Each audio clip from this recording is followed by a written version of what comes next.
네, 함께 말씀 보도록 하겠습니다. 오늘 함께 나눌 하나님의 말씀은 마태복음 16장 13절에서 20절까지의 말씀 함께 보도록 하겠습니다. 마태복음 16장 13절부터 20절까지의 말씀, 저희 여러분이 한 절씩 번갈아가면서 교독해서 읽겠습니다. 마태복음 16장 13절부터 20절 말씀, 제가 13절 먼저 읽겠습니다. 예수께서 빌립보의 가이사랴 지방에 이르러서 제자들에게 물으셨다. 사람들이 인자를 누구라고 하느냐? 사람들도 있고 엘리야라 하고 하는 사람들도 있고 예레미야나 예언자들 가운데 한 분이라고 하는 사람들도 있습니다. 예수께서 그들에게 물으셨다. 그러면 너희는 나를 누구라고 하느냐? 시몬 베드로가 대답하였다. 선생님은 살아계신 하나님의 아들 그리스도십니다. 예수께서 그에게 말씀하셨다. 시몬 바요나야, 너는 복이 있다. 너에게 이것을 알려주신 분은 사람이 아니라 하늘에 계신 나의 아버지시다.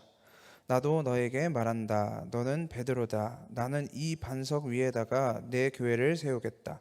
죽음의 문들이 그것을 이기지 못할 것이다. 내가 너에게 하늘나라의 열쇠를 주겠다. 내가 무엇이든지 땅에서 매면 하늘에서도 매일 것이요 땅에서 풀면 하늘에서도 풀릴 것이다. 그때 예수께서 제자들에게 엄명하시기를 자기가 그리스도라는 것을 아무에게도 말하지 말라고 하셨다. 아멘. 오늘 설교를 준비하다가 문득 다음 시간부터는 누구 한 사람에게 책을 읽어왔는지 안 읽어왔는지 랜덤으로 앞에서 요약을 해보라고 하면 어떨까라는 생각을 문득 하다가 그럼 다음 주에 아무도 안 올 것 같아서 그러면 지난주 거 요약을 한번 한 5분 이내에 해보라고 할까 하다가 그래도 안 올 것 같아서 그냥 여러분들이 읽었을 거라고 생각하고 그냥 진행을 하기로 했습니다. 아무리 생각해도 여러분들 부끄럼쟁이들이 많으셔가지고 예배 시간에 손 들라고 해도 손도 안 드는데 이 요약을 하라고 하면 절대 안 할 것 같아서. 잘 읽고 계시죠? 근데 이 만화책에 대한 불만이 많으신 분들이 계신 것 같긴 한데 만화책이 아니라서. 근데 뭐 잘 읽히죠? 그래도 이렇게 대답도 안 하는데 어떻게 발표를 하겠어요, 그렇죠? 그러면 일단 리뷰를 조금 하고 진행하도록 하겠습니다. 왜냐면 이제 지난주까지가 첫째 줄이었잖아요. 사도신경 첫째 줄이었으니까 그 첫째 줄 리뷰하고 넘어가도록 하겠습니다. 저희가 사도신경을 맨 처음 시작하면서 그런 얘기 했었죠. 사도신경은 팩트를 다루는 이야기가 아니다. 만약에 사도신경의 내용이 팩트였다면 사람들이 다 듣고 믿었겠죠. 믿었다기보다 이제 알았겠죠. 수긍했겠죠. 왜냐면 사람들은 생각보다 팩트에 약하거든요. 이게 팩트다라고 하면 사실 어쩔 수 없이 순응할 수밖에 없기는 해요. 근데 요즘 사람들은 팩트를 들이밀어도 그거 팩트 아니다, 가짜 뉴스다 이제 이러면서 자기가 생각하는 게 팩트다라고 이제 우기기는 하지만 만약에 이제 그것이 진정 팩트라고 결정이 나면 그래도 나름은 순응을 하는 편입니다. 그럼에도 불구하고 세상 사람들이 사도신경에 대해서 아니면 기독교 진리에 대해서 순응하지 않는 이유는 사실은 이 팩트는 아니기 때문이죠. 사도신경 처음부터 끝까지 읽어보면 사실 반드시 팩트라고 말할 만한 거는 하나도 없어요.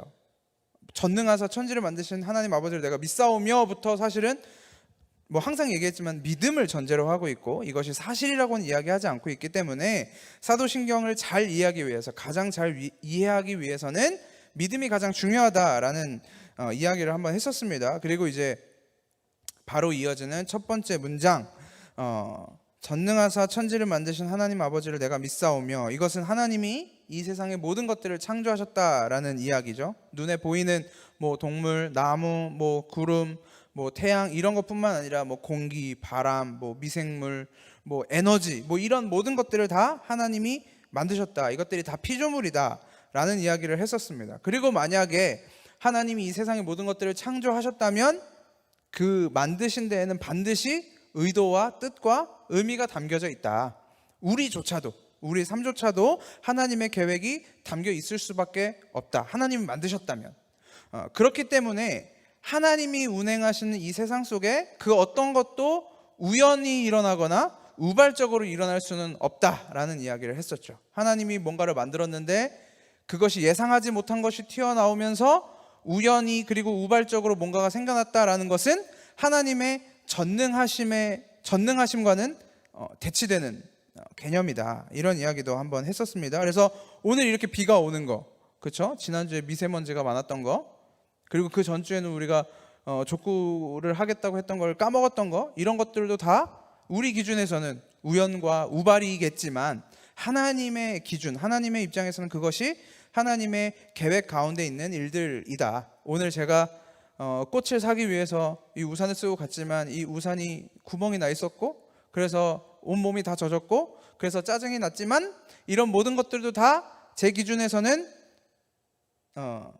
우연과 우발과 내가 정신 차리지 못한 그런 결과물이지만 하나님 입장에서는 이것조차 그 안에서 발견하게 하신 하나님의 은혜가 있다라는 것을 우리가 믿음으로 고백할 수 있다라고 이야기를 했었습니다. 그리고 지난주에는 이제 사람의 창조, 인간의 창조에 대해서 이야기했었죠. 그래서 사람이 다른 피조물과 다른 것은 인간은 인격적인 존재로 만드셨다.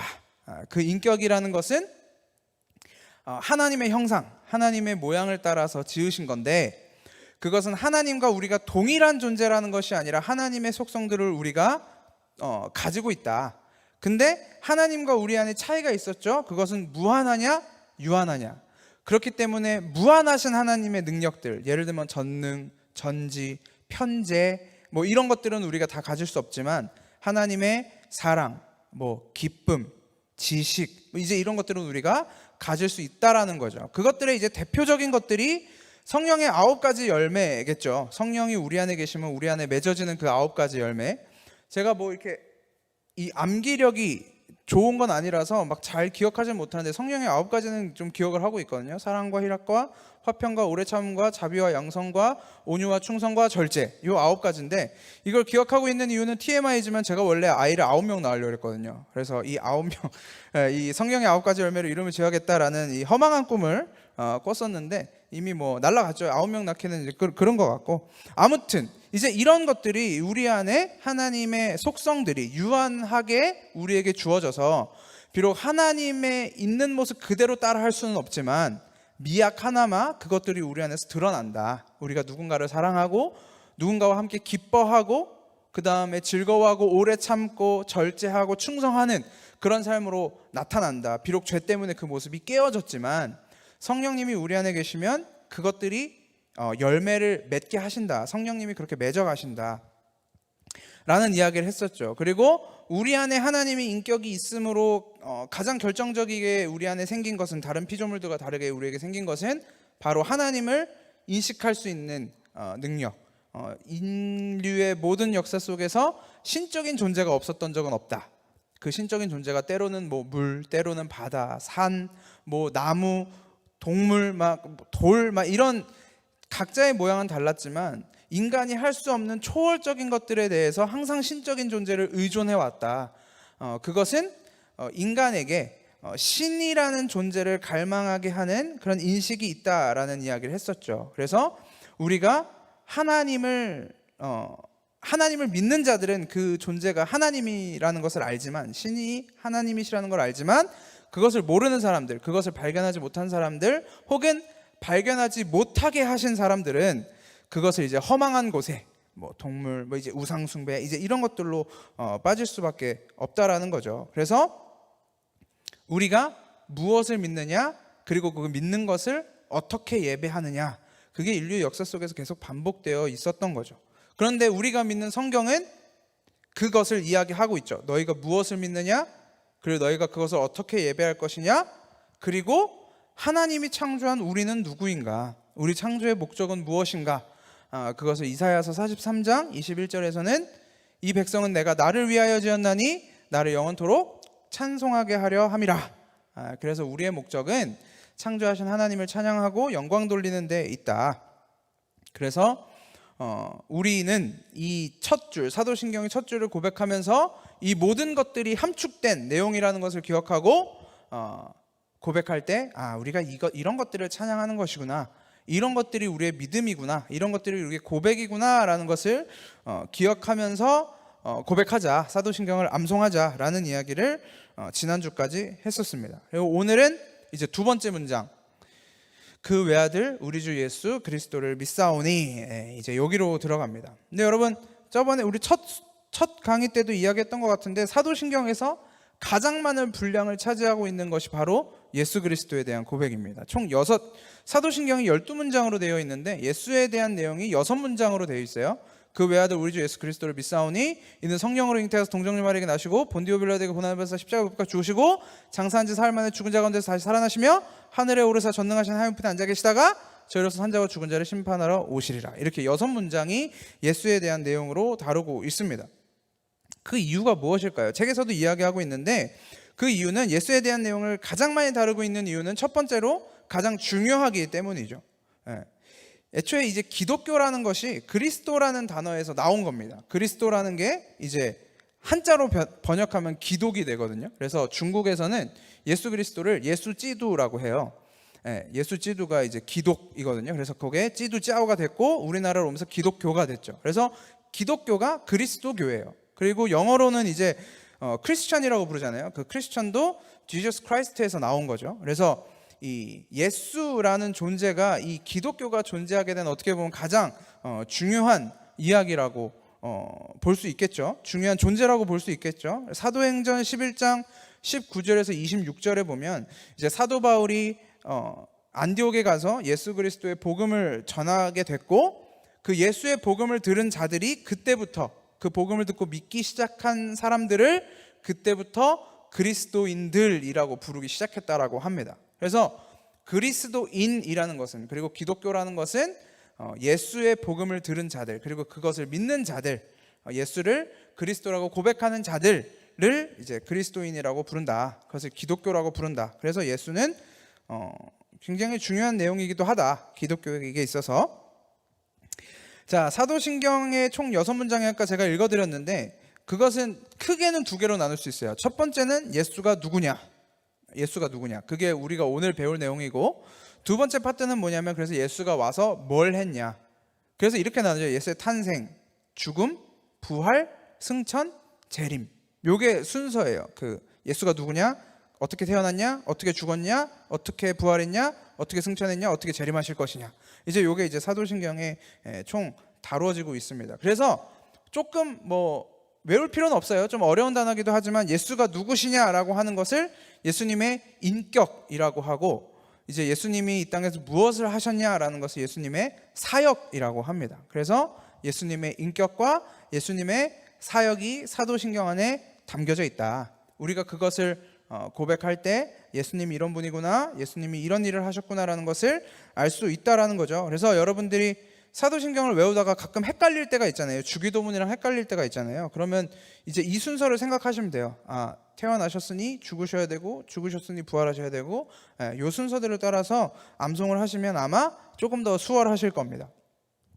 기독교에서 그리스도가 중요하기 때문에 가장 많기도 하지만, 두 번째로는 예수에 대한 내용이 많은 이유는 그만큼 예수님에 대한 공격이 많았기 때문이에요. 이단들에 대한 공격. 예수님에게는 우리가 이해할 수 없는 개념들이 많이 있죠. 삼위일체라든지, 예수님은 100% 하나님, 100% 인간, 이제 이런 개념들이 우리에게는, 인간들에게는 그게 가능한가? 그것이 인간적으로, 그 다음에 개념적으로 가능한가? 이제 이런 의문들이 당연히 생기게 되죠. 그러다 보니까 초대교회 때 예수님에 대한 이런 공격들이 많았어요. 예를 들면 예수님이 인간인과 동시에 하나님이시잖아요. 그래서 이제 이런 이단들이 있는 거죠. 예수님은 인간은 아니다. 예수님은 하나님이신데, 예수님이 입었다고 하는 육신은 예수님이 육신으로 오신 것이 아니라 예수님의 영이 인간의 육신 안으로 들어간 것이다. 그래서 그가 예수님처럼 말하고 예수님처럼 가르치고 예수님처럼 사역하신 것이다. 예수님이 십자가에서 돌아가신 것이 아니라 그 육신을 통해서 막 가르치시다가 십자가에 달려서 죽을 때는 올라가셨다, 승천하셨다. 그래서 십자가에 달려서 죽은 사람은 그냥 사람이다. 이제 이런 이단들도 그때 당시에 실제로 있었습니다. 초대교회 당시에. 예수님은 인간은 아니었다. 그럼 반면에 또 그런 이단도 있었겠죠. 하나님은 신은 아니다. 예수님도 피조물에 불과하다. 이제 이런 이야기도 있었습니다. 그래서 유대인들 같은 경우, 지금도 유대교를 믿는 사람들은 여전히 예수님이 하나님의 아들이라고 믿지 않죠. 그냥 수많은 선지자 중에 한 명이다. 것이다라고 생각을 합니다. 그들은. 그래서 여전히 메시아를 기다리고 있죠. 유대교를 믿는 사람들은. 그게 이제 예수님이 하나님이심을 믿지 않는 이제 이단들인 거고, 이제 삼위일체를 믿지 않는 사람들도 있었어요, 당연히. 그래서 예수님이 하나님의 아들이기는 한데 하나님보다는 조금 열등하다, 조금 부족하다, 하나님과 하나님보다 열등하다, 이제 이런 걸 주장하는 이단들도 있었습니다. 그래서 초대교회 때 예수님과 관련된 수많은 연구들, 수많은 변론들, 변증들, 회의들, 이런 것들이 많이 생겼어요. 그래서 그때 이제 생겨났던 게, 이제 예수님은 삼위일체와 예수님은 인간이시며 하나님이시다라는 신학들이 그때 견고하게 다져지기 시작했습니다. 그래서 예수에 대한 이야기가 분량을 많이 차지할 수밖에 없다. 왜냐면 그때 예수에 대한 이단들이 굉장히 많았기 때문에.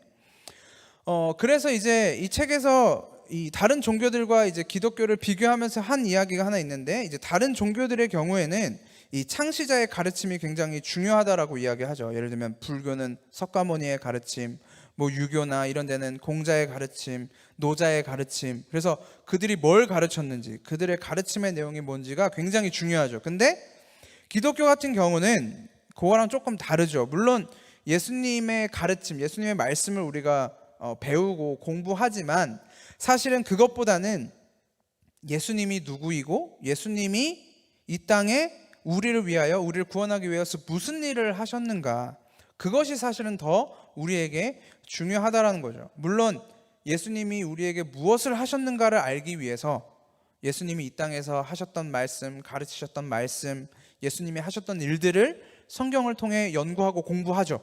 근데 그것은 예수님의 가르침을 분석하고 그 가르침대로 살기 위한 게 아니라, 예수님이 우리를 위해서 어떻게 사셨고 어떻게 죽으셨고 어떻게 부활하셨는지를 알기 위한 공부라는 거죠. 예수님을 알면 그것을 통해 하나님을 알게 되고, 하나님을 알게 되면 그 말씀을 통해 또 성경도 알게 되는. 그래서 이 믿음이라는 건 그렇게 사이클이 돌게 되는 거예요. 그래서 예수님은 이 땅 가운데 인간의 몸을 입고 오시고 죽으심으로써 우리가 부활의 첫 열매가 됐다라고 하죠.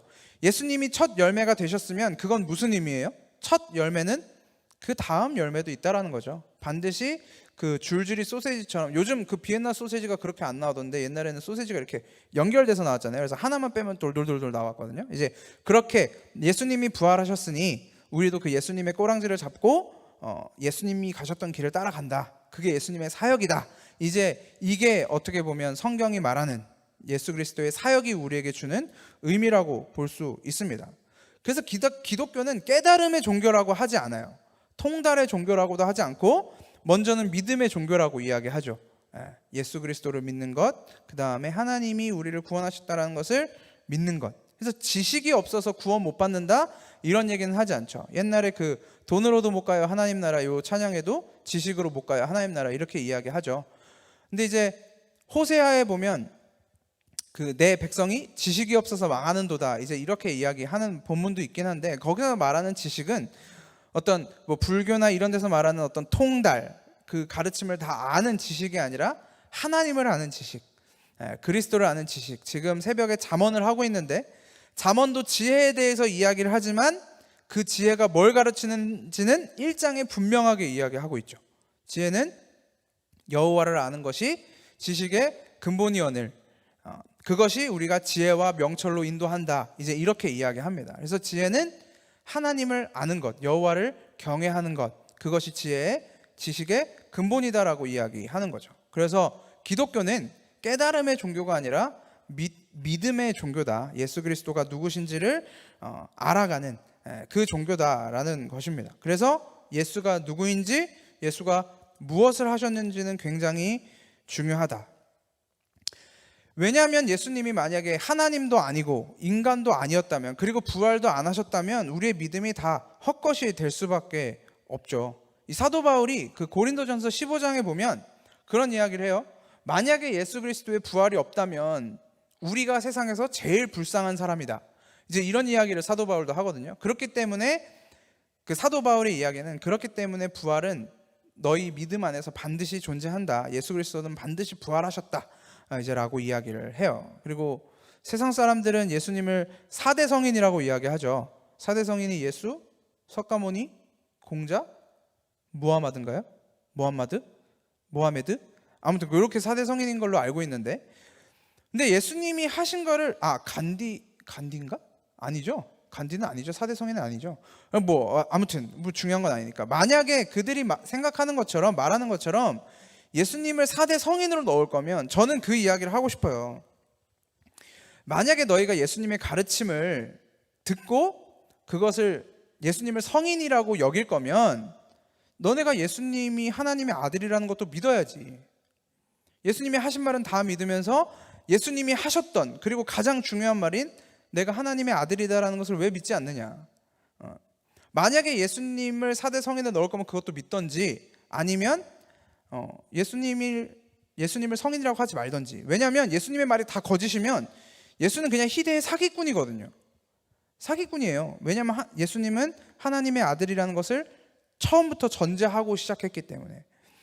그래서 우리의 믿음의 범위, 그리고 세상에서 말하는 이 이야기의 범위에 대해서 우리가 조금 더 신중하게 그리고 깊게 고민하다 보면 이런 것들이 생각이 날 수도 있습니다. 그래서 우리는 둘 중에 하나예요. 예수가 진짜 하나님의 아들이든지 아니면 이만희 같은 존재든지. 그래서 당시 바리새인들과 대제사장들은 예수를 신성 모독하는 자로 여겼던 거죠.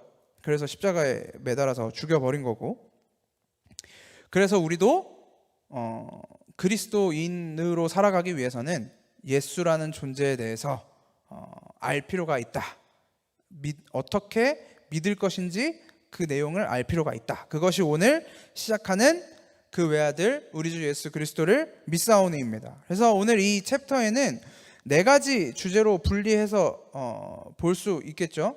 그냥 문장을 딱 쪼개버리면 그 외아들 하나, 우리 주 하나, 예수 하나, 그리스도 하나, 이렇게 4부분으로 책도 정리를 하고 있습니다. 근데 책에는 예수, 그리스도, 하나님의 아들, 주 이렇게 순서를 나눠놨는데 저는 그냥 상관은 없지만 만약에 이걸 정리할 거였으면 이 사도신경 순서대로 정리했으면 좀 더 이해하기 좋지 않았을까, 이런 생각은 좀 들었어요. 근데 일단은 오늘은 그 책을 따라서 순서대로 나가보도록 하겠습니다. 첫 번째는 이제 예수죠. 아마 우리 청년들 중에 이런 사람은 없을 거라고 생각하는데 예수 그리스도는 이름이 아닙니다. 예수 그리스도가 이름이라고 생각하는 사람들도 있다고 하더라고요. 근데 이 뒤에 따라오는 그리스도는 이름은 아닙니다. 이름의 일부는 아니고 그냥 이제 좀 있으면 다루겠지만 호칭인 거고, 이 예수는 그냥 예수가 이름이죠. 요셉의 아들, 하나님의 아들, 요 분의 이름은 예수입니다. 예수. 요건 얘기했고, 그래서 예수라는 이름이 그렇게 특별하거나 아주 독특한 이름은 아니었어요. 당시에 예수라는 이름이 굉장히 많았다라고 합니다. 이 사도행전 13장에 보면 바예수라는 사람이 등장하거든요. 이거는 이제 예수의 아들이라는 뜻이에요. 그리고 골로새서 4장 11절에 보면 유수도라고 하는 예수도 이제 이렇게 얘기하거든요. 그래서 예수라는 이름이 예수님 말고도, 예수 그리스도 말고도 많았다. 그리고 구약에 등장하는 여호수아, 호세아, 예수아, 요시아 이런 이름들도 다 이 예수라는 이름과 똑같은 이 맥락을 가진 이름들이에요. 그래서 예수님을 부를 때 신약 성경에서 뭐라고 부르죠? 나사렛 예수, 다윗의 자손 나사렛 예수, 이제 이렇게 이야기하죠. 그래서 그게 수많은 예수들 중에 이 예수를 지칭하는 설명인 거예요. 예를 들면 사랑교회 하나람 이렇게 해야지, 하나람들만 모아놓은 곳에서 하나람 손드세요 이러면 이제 헷갈리니까 그렇게 이제 나사렛 예수, 다윗의 자손 나사렛 예수, 이제 이렇게 이야기를 하는 거죠. 이 예수라는 이름에 담긴 의미는 마태복음 1장 21절에도 나와 있지만 하나님이 자기 백성을 구원하실 것이다 라는 의미가 담겨 있습니다. 구원하는 자라는 이름이에요. 하나님이 구원하실 것이다 라는 이름의 뜻을 가지고 있습니다. 그래서 유대인들은 자기 아들들한테 이런 이름을 지어줬던 거예요. 하나님이 구원하실 것이다. 왜냐하면 당시 유대인들은 400년 동안 계속해서 이 나라들에게 압제를 당하고 있었거든요. 바벨론, 페르시아, 로마, 그리스, 이제 이런 나라들에게 계속해서 식민지 생활을 해왔기 때문에 여기서부터 이제 하나님이 우리를 구원하시는 그 꿈을 계속 꾸었던 거죠. 그래서 그 아들들의 이름을 예수, 하나님이 구원하실 것이다, 하나님이 구원하실 것이다 라는 이 소망의 이름을 자식들에게 지어준 것입니다. 근데 오늘 우리가 믿음으로 고백한다고 이야기하는 이 나사렛 예수는 사실 요셉이 지은 이름은 아니죠. 하나님이 요셉의 꿈에 나타나셔서 그 이름을 예수라 하라, 이제 이렇게 알려주십니다. 그래서 예수님의 이름은 사람이 지은 것이 아니라 하나님이 지으신 것이다. 그래서 하나님이 이 예수라는 이름 속에 자신의 뜻을 밝히신 것이다 라는 것을 우리가 알 수 있습니다. 그래서 책에서는 이 예수라는 이름을 통해 세 가지를 알 수 있다고 말하는데, 첫 번째는 바로 이 예수가 구약에서부터 약속하셨던 그 구세주, 백성들을 구원할 자라는 것을 의미하고 있다고 하죠. 이 구약에서 이 선지자들의 글을 잘 살펴보면 하나님이 계속해서 너희를 구원하실 것이다, 내 백성을 구원하실 것이다 계속 이야기하거든요. 그 다음에 신명기에도 보면 이 모세가 고별 설교를 할 때 내가 너희 중에서 너와 같은 선지자 하나를 일으킬 것이다, 나와 같은 선지자를 일으킬 것이다, 이런 이야기도 하고, 다윗을 통해서 너의 자손을 통해서 너의 왕위가 끊어지지 않을 것이다 라는 이야기도 하시거든요. 그래서 이 이스라엘 백성들은 계속해서 그 메시아, 모세를 통하여 약속하신, 다윗을 통하여 약속하신 그 구세주 메시아를 계속해서 기다리고 있었던 거예요. 그래서 왜 예수님에게 요한복음 4장에서 그 오병이어 사건 이후에 예수님을 왕으로 삼으려고 하는 사람들이 등장하고, 예수를 구원자라고 얘기하는 사람들도 등장하고, 예루살렘으로 입성할 때 그렇게 예수님을 찬양했던 사람들이 다 이제 예수가 그 중심에서, 성전의 중심에서 이 나라를, 우리를 구원해 줄 것이라고 믿었기 때문에 그렇게 찬양을 했던 거죠. 그런데 이 예수라는 존재, 예수라는 구원자는 이스라엘 백성들이 기대했던 그런 구원자는 아니었죠. 그들은 로마의 압제로부터 구원할 정치적인, 군사적인 그 구세주를 기다리고 있었는데, 이 예수는 가서 그냥 죽어버렸죠. 난 죽기 위해서 왔다라고 제자들에게도 이야기하고, 그리고 3일 만에 부활할 것이다, 이제 이런 이야기들을 하기 시작하니까 이 사람들이 예수를 죽이려고 덤벼들기 시작하는 거죠. 넌 예수 아니다, 넌 우리의 구세주가 아니다 라고 얘기하면서, 근데 하나님의 아들이라고 심지어 야, 쟤 죽여버려, 이렇게 하면서 이제 십자가에 매달아 버린 거죠. 그러니까 이 사람들이 얼마나 간절했겠어요. 우리가 지금 일본만 얘기하면 그렇게 치를 떠는 이유가 뭐 때문이죠? 무려 36년간 우리가 일제강점기 시대를 겪었던 그런 치욕들, 그런 억울함들 때문에 사실은 여전히 일본만 생각하면 가까우면서도 막 일본이랑은 가위바위보도 이겨야 된다, 이런 이야기를 하는 거잖아요. 근데 무려 400년이라는 시간 동안 식민지 생활을 했던 이스라엘 백성들에게 그 꿈을 이루어 줄 것만 같았던 예수가, 그리고 하나님의 아들이라고 얘기하던 그 예수가 우리를 그렇게 구원하기 위해서 온 게 아니라 죽으러 왔다고? 저딴 예수는 필요 없다 라고 생각할 수밖에 없었던 거죠. 그들은 다윗과 같은 메시아를 기대했던 거거든요. 다윗 때 이 주변 나라들을 평정하고 자신의 나라를, 이스라엘을 견고하게 만들었던 그 다윗과 같은 메시아를 이스라엘 백성들은 기다렸는데 그렇지 않았죠. 예수는 구원자로 왔지만, 예수라는 이름이 하나님이 자기 백성을 구원하실 것이다라는 이름으로 왔지만, 예수가 구원하는 것은 무엇으로부터 구원하는 것이냐? 죄로부터 구원하시는 존재라는 거죠. 이 죄의 결과인 영원한 죽음으로부터 구원하기 위해서 왔다. 그래서 책에서도 이야기하지만, 만약 우리가 꿈꾸고 있는 예수, 이건 아니네요, 죄송해요. 만약 우리가 꿈꾸고 있는 이 예수가, 그리고 우리를 구원하시는 예수에 대한 이해가 만약에 부족하다면, 사실 우리도 이스라엘 백성과 별반 다를 바 없는 곳으로 갈 수도 있어요. 우리가 예수를 믿는다고 하는데, 예수가 우리를 구원하셨다라고 하는데, 내 인생이, 내 삶이, 내 꼬라지가 사실은 전혀 행복하지 않아, 전혀 기쁘지도 않고 전혀 구원받은 인생 같지가 않아. 그러면 만약에 우리 안에, 우리의 믿음 속에 예수가 그런 것으로부터 구원할 것이라는 믿음이 있다면, 여러분들이 더 이상 예수를 믿을 이유가 사라지는 거죠. 그러면 그냥 이 교회에 돌 던지고 가는 거예요. 이 교회 안에 예수의 이름 앞에 여러분들이 지금까지 해왔던 거 다 집어던지고 떠나가는 거예요. 이스라엘 백성들처럼. 예수가 무엇을 위한 구원자이냐, 무엇 때문에 온 구원자이냐를 우리가 정확하게 믿음으로 고백하지 못하면 우리도 이스라엘 백성들과 마찬가지로 그 태도를 취할 수밖에 없다라는 거예요. 그래서 예수가 무엇으로부터 구원하는 것인지는 굉장히 중요하다. 그래서 예수가 죄로부터 구원한다라고 얘기하는데, 이 죄는 어떤 행동이나 어떤 마음가짐을 이야기하는 그런 것은 아닙니다. 예를 들면 우리가 죄라고 생각하면 뭐 마음속에서 누군가를 미워하고, 누군가를 싫어하고, 누군가를 질투하고, 아니면 무언가를 훔치고, 누군가를 속이고, 살인하고, 거짓말하고, 이제 이런 것들을 우리가 흔히 죄라고 생각하는데, 사실 이런 것들은 죄의 결과물에 불과해요. 이것은 우리 안에 죄가 있기 때문에 나타나는 열매들, 죄가 있기 때문에 나타나는 결과물에 불과한 거지 죄 자체는 아니거든요. 이 죄라는 것은 뭐냐면 하나님으로부터 멀어져 있는 상태를 죄라고 합니다.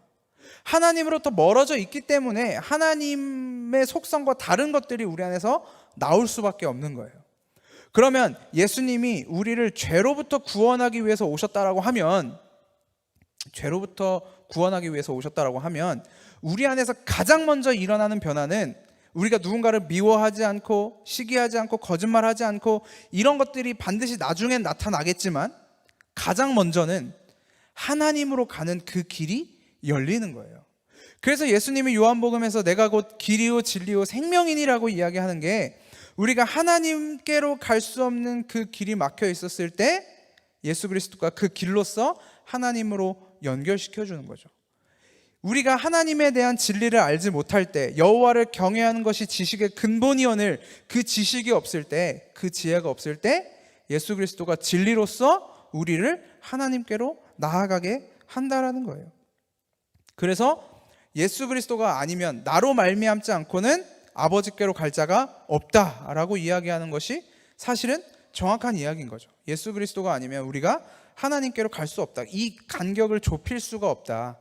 우리의 죄가 해결되지 않기 때문에 그런 이야기를 하게 되는 겁니다. 예수 그리스도만이 우리에게 주시는 유일한 구원의 길이다라는 거예요.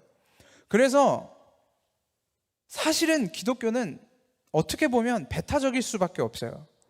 왜냐면 성경이 야 나밖에 없어, 구원의 길은 나밖에 없어라고 얘기하는데, 어떻게 다른 종교들이랑 함께 야 니네도 맞아, 그러니까 니네도 그럴 수도 있겠다라는 이야기를 할 수가 있겠어요. 어저께인가 그저께 그 차를 타고 오면서 천주교 성당을 지나가는데, 천주교 그 성당에 그 석가탄신일을 축하합니다 뭐 이런 플랜카드가 붙어 있었다고 하더라고요. 그러면 이제 사람들은 그러겠죠. 아, 천주교는 역시 깨어있다. 역시 다른 종교도 품을 줄 알고, 이해할 줄 알고, 뭐 축하해 줄 줄도 알고, 화합할 줄 알고. 근데 전 그걸 보면서 천주교는 저래서 안 된다라고 생각하거든요. 저는 그건 그 다른 종교, 예를 들면 불교라든지 아니면 뭐 다른 뭐 통일교든지 아니면 뭐 원불교든지 이런 것들을 그래 너네에게도 구원이 있을 수 있겠지라고 말하는 순간 성경을 거부하는 것이 돼요. 예수 그리스도를 거부하는 것이 돼요. 그래서 예수 그리스도가 무엇을 하신 건지, 예수 그리스도가 무엇 때문에 오신 건지를 아는 것은 굉장히 중요하다. 그리고 책에서는 이제 구원이 우리 가운데 있으면 뭐 하나님과의 관계, 모든 피조물들과의 관계, 사람 간의 관계가 회복된다라고 이야기하는데, 이 마지막 날 하나님께서 완성하실 그 구원을 바라보면 사실 반드시 그렇게 될 수밖에 없습니다. 이사야에서도 보면 뭐 사막에 샘이 넘쳐 흐르고, 독사가 어린 양과 뛰놀고, 사자가 어린 양과 뛰놀고, 독사가 어린이들과 함께 뒹구는 그런 환상의 나라들이 펼쳐지게 되죠. 그것은 무슨 꿈 같은 이야기, 뭐 정말 천국에 막 사자들이 있고 막 뱀들이 있고 이제 이런 이야기가 아니라, 서로가 서로를 잡아먹기 위해서 존재했고 서로가 서로를 뜯어먹기 위해서 존재했는데 그것이 모두 회복된다라는 거예요. 서로 잡아먹지 못해서 안달났던 사람들이 이제는 하나님의 그 복음 안에서, 그리스도의 복음 안에서 연합되고 하나가 되는 그림들이 반드시 일어난다라는 거죠. 하나님이 그 모든 피조물들을 그러니까 완벽하게 새로운 피조물로 지어 내실 그곳에서는 이 모든 것들이 함께 화합될 수 있다라는, 모든 관계가 회복된다라는 것을 의미합니다. 그래서 예수로 인해서 이 죄로부터 구원을 얻은 사람들은 하나님의 백성이라는 호칭을 얻게 되는 거죠. 성도라는 호칭을 얻게 되는 겁니다. 그래서 우리가 성도라고 부르는 거예요. 우리를 교회라고 부르는 거예요. 그래서 교회라고 했을 때 단순히 이 건물로서의 교회뿐만 아니라 계속 여러 번 얘기했지만 여러분 각자가 교회다. 하나님과 예수 그리스도와 성령님으로 이루어진 교회, 그렇게 지어져 가는 교회, 하나님의 임재가 임하는 교회, 그것이 성도이고 교회다. 그렇기 때문에 복음은 이 모든 사람을 같은 자리로 끌어내릴 수밖에 없어요. 이것은 무슨 사회주의 정의처럼 막 다 계급에 위치가 없고 이런 것을 의미하는 게 아니라, 복음이 필요 없는 사람은 없다라는 이야기예요. 예를 들면 예수님이 구원자라고 했는데, 예수의 구원이 아까 얘기했던 것처럼 군사적, 정치적 독립을 위한 구원자였다면, 그때 당시 가장 잘 나갔다고 이야기하는 로마에는 예수가 필요 없잖아요. 왜? 걔네는 이미 군사적으로, 정치적으로 독립했는데. 예를 들면 예수가 우리를 경제적인 어려움으로부터 구원하시는 분이라고 생각한다면, 이건희나 이재용 같은 사람은 예수가 필요 없잖아요. 만수르 필요 없잖아요. 빌 게이츠 예수 필요 없잖아요. 우리가 이 복음이라는 것은, 우리가 믿는 복음이라는 것은 모든 사람이 같은 자리까지, 그래서 예수가 필요하지 않은 사람이 없는 자리까지 끌고 내려가는 거예요. 그것이 죄라는 것이고, 그것이 우리가 예수가 필요한 결정적인 이유라는 것입니다. 그래서 복음 앞에 모든 인류는 평등한 거예요. 부자나 거지나, 지식이 많은 사람이나 지식이 없는 사람이나, 남자나 여자나, 부모나 자식이나, 교사나 학생이나, 다 복음 앞에서는 똑같은 거예요. 난 복음이 필요 없어, 난 예수 없어도 괜찮아 라고 하는 사람들은 실제로 그 복음이 자기의 상태가 어디 있는지 모르는 사람들인 거죠. 그리고 우리가 복음을 전했다고 말했는데, 누군가에게 가서 이게 복음입니다 라고 말했는데, 난 그거 필요 없는데, 난 다 있는데 라고 말한다면, 우리가 전한 복음이 제대로 된 것인가 점검을 해볼 필요도 있는 거죠. 우리가 다른 구원을 이야기하고 있었던 것은 아닐까? 내가 예수 그리스도를 다른 어떤 것으로부터 구원하시는 분이라고 생각하고 있었던 것은 아닐까? 그런 고민도 필요한 것입니다. 그래서 다 무릎 꿇게 해야 돼요. 복음을 전하면 모든 사람들이 그 복음 앞에 무릎 꿇을 수밖에 없어야 돼요. 물론 믿음 없어서 못 꿇는 사람들 빼고, 그 복음의 내용이 모든 사람들을 같은 자리로 인도해야 된다라는 겁니다.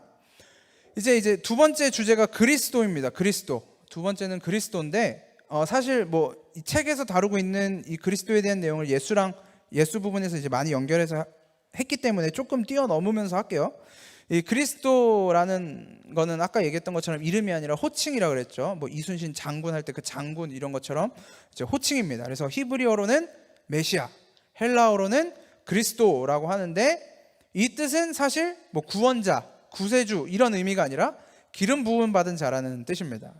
우리 크리스마스 때 성경 퀴즈 할 때 여기서 거의 대부분 탈락하셨던 것 같은데, 여기서 하진이만 살아남았었나요? 그렇죠. 그래서 하진이가 1등 했었던 걸로 기억이 나는데, 여기 하진이 부모님이 있어서 제가 굳이 또 언급했습니다. 그래서 이 기름 부음 받은 자라는 뜻이에요. 그리스도는 이제 히브리어로는 이제 메시아라고 얘기했고, 근데 이 기름 부음 받은 자라는 것이 당시 유대인들에게 있어서는 사실 굉장히 중요했던 의미입니다. 굉장히 특별한 존재라는 증거였어요. 왜냐하면 이스라엘 백성들 중에서 기름 부음을 받았던 사람은 딱 세 존재들밖에 없었어요. 첫 번째가 왕. 그 사무엘이 가서 사울에게 기름을 붓고 다윗에게 기름을 붓죠. 그래서 그 기름 부음을 통해서 왕으로 세워지고, 그 다음에 이제 아론이 기름 부음을 받습니다. 모세에 의해서. 이제 모세가 아론에게 기름을 붓고 네가 이제 제사장이 되는, 그래서 왕과 제사장 이 기름을 받고, 이제 선지자도 기름 부음을 받는데, 이 선지자 같은 경우는 하나님의 영이 그 선지자 가운데 임하셔서 여호와께서 말씀하여 이르시되 라고 하나님의 말씀을 대언하는 대언자로, 하나님의 영이 그들 가운데 임하는 선지자로 기름 부음을 받습니다. 그래서 기름 부음 받았다라고 하는 것은 이 셋 중에 하나라는 의미예요. 왕, 선지자, 제사장, 요 셋 중에 하나다. 기름 부음을 받았다는 것은. 그래서 이제 이 왕은 뭘 하는 사람이냐면 자기 백성들을 다스리는 사람들이죠. 이 사람들을 먹이고 이 사람들을 입히고 잘 살 수 있도록 다스리는 사람이 왕입니다. 그리고 제사장은 뭐 여러분들 이제 잘 아시겠지만 이스라엘 백성들이 죄를 지었을 때 제물을 가지고 와서 이 이스라엘 백성들의 죄를 없게 해주는 그 역할의 가교 역할을 하죠. 제사장이 그래서 하나님께로 이 제물을 가지고 가서 용서하여 주십시오, 중보자의 역할을 하는 거죠.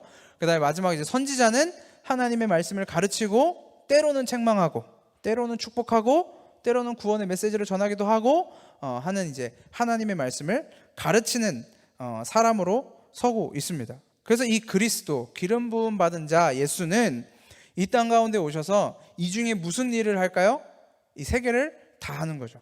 예수님은 우리 가운데 왕으로 오시고 선지자로 오시고 제사장으로 오신 거예요. 그래서 이 자기 백성을 다스림으로 지금도 하나님께서 우리 가운데, 성령님이 우리 가운데 계셔서 우리를 다스리시고, 그리고 예수님이 친히 십자가에서 이 나무 기둥에 매달리심으로 제사장의 역할을 감당하셨죠. 히브리서에 보면 그가 제물이 되시고 유일한 대제사장이 되었다, 이제 이런 이야기를 하죠. 그리고 선지자로 오셔서 이 땅 가운데 계실 때 계속 하나님의 말씀을 가르치셨죠. 전파하셨죠.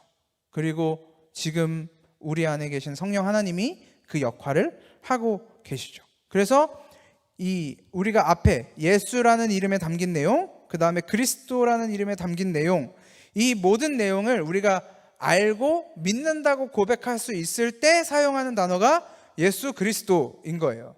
그러니까 여러분들이 예수 그리스도라는 6글자를 이야기할 때 사실은 요 정도의 간단한 내용이 다 담겨 있다라고 생각하시면 됩니다. 그래서 요 믿음의 고백이 예수 그리스도의 이름 안에 담겨 있다. 꽤 많은 내용이 담겨 있죠. 그러니까 쉽게 고백할 수 있는 건 아니에요. 사실은 믿음이 없는 자들은 고백할 수 있는 내용은 아니에요. 그다음에 세 번째가 이제 하나님의 아들. 왜 이렇게 시간 빨리 가냐? 시간 많이 간 줄 몰랐죠. 시간 가는 줄 모르겠네. 자, 예수님이 이제 하나님을 아버지라고 부르셨죠. 성경에서 하나님을 아버지라고 불렀는데 이때 이제 유대인들이, 바리새인들이, 대제사장들이 이제 노발 대발을 합니다. 그를 이제 신성 모독한다. 그가 신성 모독을 한다라고 이제 이야기했고, 사실은 예수님이 십자가에 달려서 돌아가신 그 죄목이 신성 모독이었어요. 신성 모독으로 이제 다 모함을 씌워서 이제 로마의 반역자로 십자가에 달았던 거죠. 그래서 구약에서는 종종 이 하나님의 아들들, 사람의 딸들, 이제 이런 표현으로 이런 표현을 사용하기도 하고, 이제 뭐 천사나 이스라엘 백성들, 자기 백성들을 하나님의 아들이라고 표현하기도 하지만, 이 예수님이 직접 하나님의 아들이다, 하나님이 나의 아버지다라고 말하는 건 조금 다른 의미가 있을 수밖에 없겠죠. 이 예수님을 가리키는 이 외아들이라는 글자는 헬라어로 모노게네스라고 합니다. 모노게네스. 이것은 이제 우리 말에는 외아들, 독생자라고 이제 번역이 되었지만 사실 의미가 조금 달라요.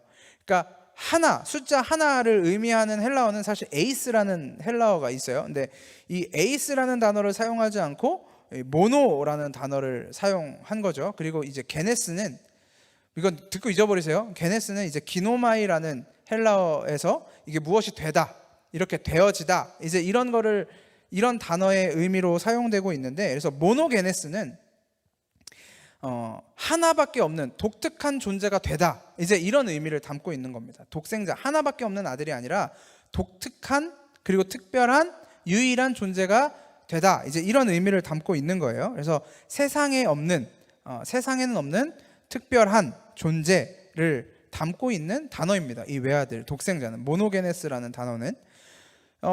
이 그림을 보면, 그 다음 그림을 보면 이제 그 강아지, 뭐 송아지 이런 얘기 나오죠. 개의 새끼는 강아지죠. 그리고 소의 새끼는 송아지, 말의 새끼는 망아지고, 이제 이 의미의 존재는 그 어떤 존재의 새끼는 그 존재와 동일하다. 개의 자식은 개일 수밖에 없고, 소의 자식은 소일 수밖에 없고, 사람의 자식은 사람일 수밖에 없는 거죠. 물론 저희 집에는 사람이 아닌 제 새끼도 있기는 있지만, 그것은 이제 뭐 직접 배를 아파서 낳은 자식은 아니니까.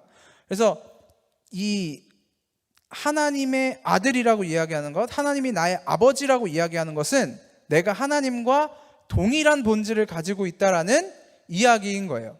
예수님이 하나님과 동일한 본질이다. 그래서 이제 바리새인들이랑 대제사장들이 신성모독이라고 한 거죠. 지를 하나님이라고 하네. 제가 자기 자신을 하나님이라고 부르네 라고 해서 신성모독으로 달아버린 겁니다. 그렇기 때문에 오늘 우리가 읽었던 본문, 이 마태복음 16장 16절의 본문, 베드로가 했던 주는 그리스도시요 살아계신 하나님의 아들이라고 이 고백했던 것은 사실은 그렇게 쉬운 고백은 아니었어요. 그렇기 때문에 예수님이 그 고백을 듣고 베드로한테 이렇게 이야기하죠. 네가 그 고백을 할 수 있었던 것은 혈육의 아버지로 인해서 너가 인간적인 능력으로 한 것이 아니라 그것을 알게 하신 분은 내 아버지시다. 하나님 아버지가 너에게 그 사실을 알게 하셨고 믿게 하셨다라고 이야기를 하는 거예요. 그것이 인간적인 이 의식으로는 고백할 수 없는 것이기 때문에, 그래서 우리가 예수님은 하나님과 동일 본질이다, 하나님과 동일한 존재다라고 믿을 수 있는 거죠. 더 나아가서는 예수님이 이 주기도문에 뭐라고 했죠? 너희가 기도할 때 이렇게 기도하라. 하늘에 계신 우리 아버지요. 그러니까 하나님이 우리의 아버지가 되신다고 한다면 우리도 그때부터는 진짜 우리가 믿음의 고백을, 하나님께 아버지라는 고백을 할 수 있게 된다면 우리도 그때부터 하나님과 하나 된 자로 살아가는 거예요. 우리가 예수님과 연합한 자로, 성령님과 연합한 자로 산다는 것은 우리가 하나님과 하나 된 자로 사는 거예요. 그래서 우리가 결혼식 할 때 많이 사용하는 본문이죠. 하나님이 하나 되게 하신 것을 인간이 둘로 나눌 수 없다.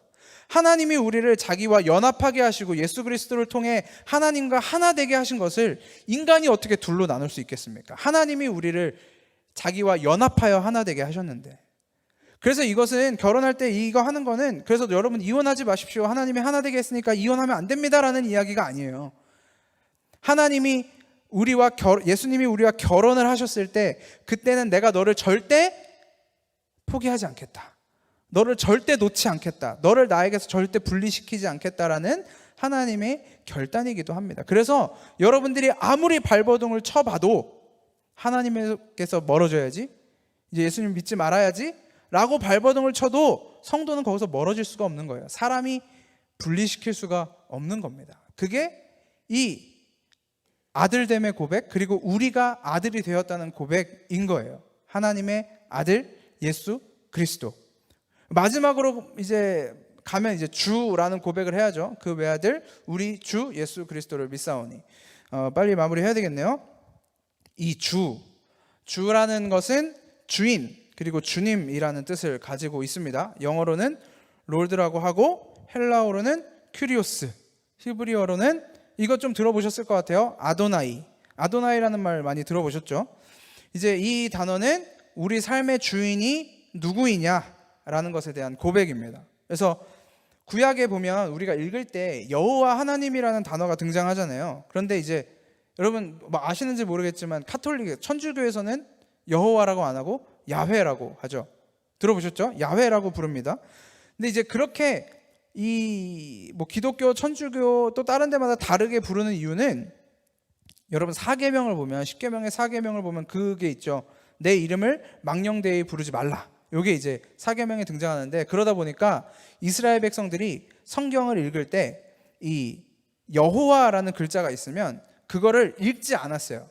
그거를 여호와라고 읽지 않고, 그 글자를 읽지 않고 그 여호와라는 글자는 아도나이라고 바꿔서 읽었어요. 주님이라고, 주라고 바꿔서 읽었어요. 그러다 보니까, 그리고 그때 당시에는 이 모음도 없었거든요. 다 자음밖에 없었거든요. 그래서 그냥 아도나이라고 읽었단 말이에요. 그래서 나중에 그 글자를 가지고 기독교에서는 여호와다, 천주교에서는 야훼다, 다른 사람들은 예흐하다 등 이렇게 다 읽는 방법들이 다른 거예요. 그래서 그때는 다 아도나이, 이게 헬라어로 바뀌었을 때는 다 큐리오스 이렇게 읽었던 거죠. 글자는 적혀 있는데, 글자는 그렇게 여호와 이렇게 적혀 있는데 읽는 거는 이제 아도나이, 큐리오스 이렇게 읽었던 거죠. 그래서 이것은 하나님이 우리의 주인이십니다라는 뜻입니다.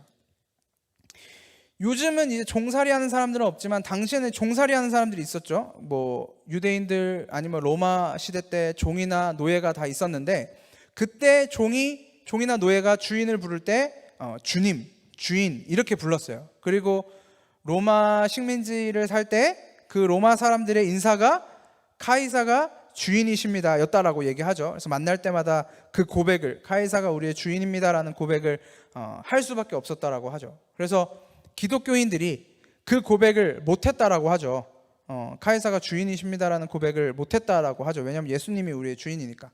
이제 그 고백 때문에 카이사가 주인이십니다라는 고백을 못하면 여기서 이제 반역자로 찍혀버리는 거예요. 왜냐하면 카이사가 주인이 아니면 언제든지 반역할 수 있다라는 의미가 되기 때문에, 그래서 반역자, 넌 반역자다, 이제 이러면서 사회에서 분리가 되고 때로는 잡혀가고 죽기까지 했던 거죠.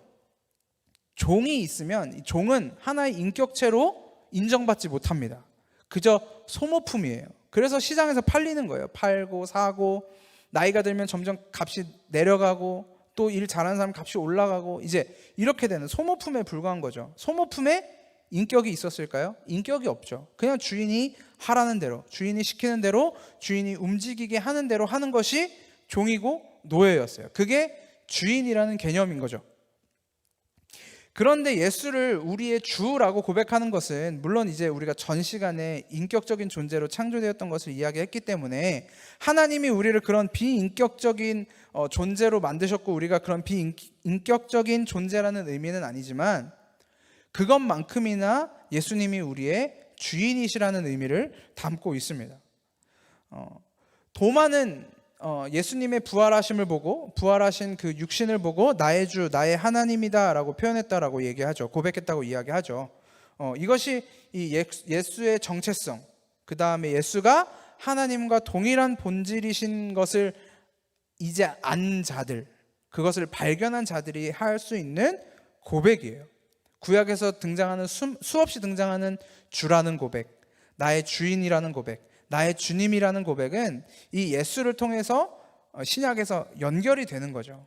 그래서 우리도 예수를 주라고 고백하게 되는 겁니다.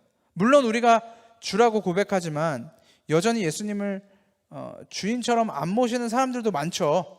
사실 그게 뭐 사람마다 또 다 다르기 때문에 그렇다 어쩌다 이야기할 수는 없지만, 여러분들이 스스로 생각해 보시면 내가 예수를 주라고 고백하고 있지만 과연 내가 진짜 예수를 주라고 생각하고 있는지 조금 고민해 보면 좋을 것 같습니다. 근데 이제 요거는 그냥 TMI인데, 그 그림에 보면 도마가 그런 이야기를 하죠. 이 손으로 주님을 만져보았다라고 이제 책에서 이야기하지만 사실 성경에는 만져보았다는 이야기는 등장하지 않습니다.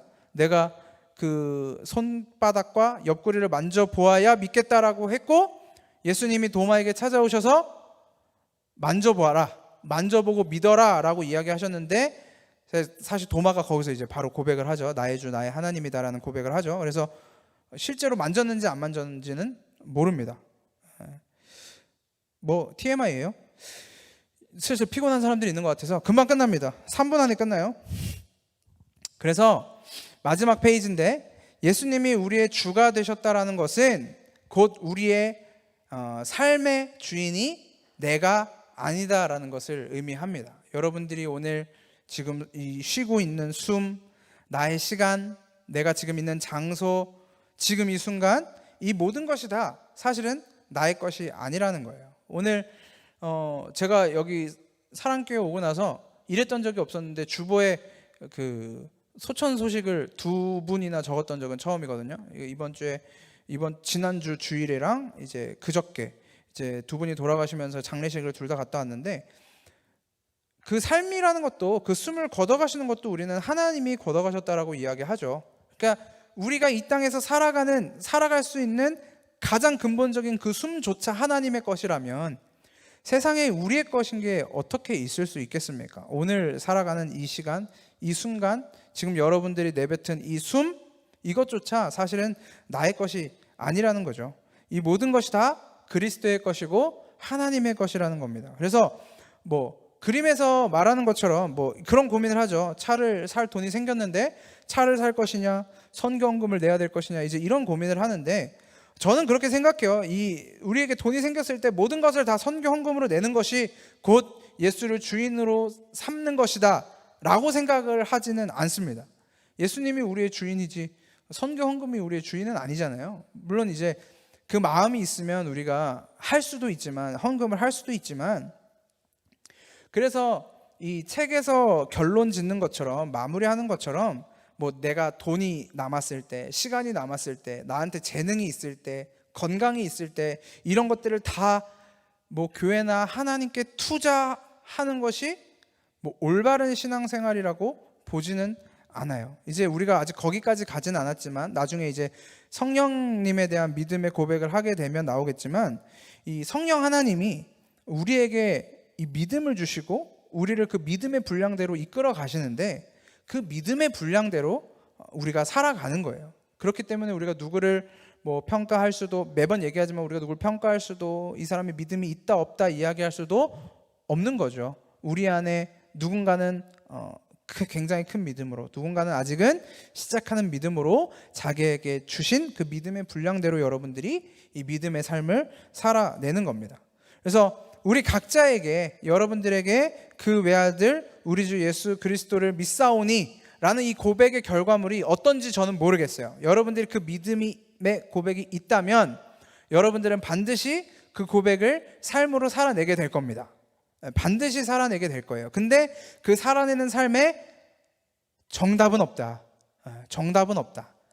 그래서 하나님이 오늘도 우리를 그 이끌어 가시는 예수 그리스도를 우리 가운데 주시고 그 고백을 통해서 살아내게 하시는 그 믿음의 삶을 여러분들이 살아내시면 된다라는 겁니다. 다만 중요한 것은 우리가 어떻게 살아내냐보다 우리가 무엇을 믿음으로 고백하고 있는지, 우리가 어떤 것을 고백하고 어떤 것을 알고 어떤 것을 믿고 있는지, 우리가 그것을 뭐 일주일 동안 여러분들이 또 책을 한 번 더 복습하시면서 여러분들이 그것을 묵상하시고 믿음으로 고백하시고, 그리고 나중에는 이 사도신경을 고백할 때 그 믿음의 자리까지, 그 고백의 자리까지 나아가시기를 바랍니다.